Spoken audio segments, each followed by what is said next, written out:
আসসালামু আলাইকুম রহমতুল্লাহি বারাকাতুহ। আমি অতি সাধারণ একটা কথা বলতে চাচ্ছি, আর আমিও অতি সাধারণ একজন মানুষ। তো আমার আসলে এই বিষয়ে কথা বলার আসলে আমি মনে করি নাই যে আমার এটা এই সমস্ত কথা বলা সম্ভব বা কথা বলা দরকার। তারপরে আরেকটা কথা আছে যেটা আমি মনে করি যে আসলে একটু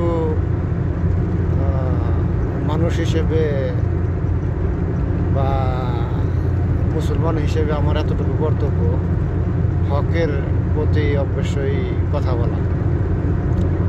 তো ডক্টর ইউনূস স্যারকে অবশ্যই ওনাকে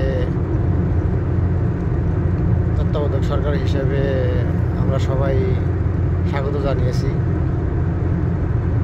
এখন আমার কথা হলো যে স্যারের সাথে সবাই একত্রতা ঘোষণা করব এবং কি সমস্ত আলেম সমাজ, ছাত্র সমাজ সবাইকে একসাথে কাজ করার জন্য সবার প্রতি আহ্বান জানাবো। কে ঘুষখোর কে সুদখোর এখন সেটা দেখার বিষয় না। এখন আমাদের বিষয়টা হচ্ছে যে আমরা দেশ কিভাবে সামনের দিকে এগিয়ে নেওয়া যায় সেইটাই আমাদের বিষয়। তো এতটুকু বললাম। তো আল্লাহ সবাইকে অবশ্যই বুঝদান করবেন এবং কি আলেম সমাজের প্রতি অতি বিনয়ের সাথে অনুরোধ থাকবে যে স্যারের সাথে অবশ্যই বৈঠক করবেন, আপনারা স্যারের দিনের দাওয়াত দিবেন, যেভাবে পারেন অবশ্যই একত্রতা ঘোষণা করবেন, অবশ্যই ভালো উপদেশ দিবেন, দিনের দাওয়াত দিবেন। কে কতটুকু মানলো না মানলো সেটা দেখার বিষয় না। আমাদের দাওয়াতের বিষয় যেটা সেটা অবশ্যই মানুষের সাথে অব্যাহত থাকা উচিত।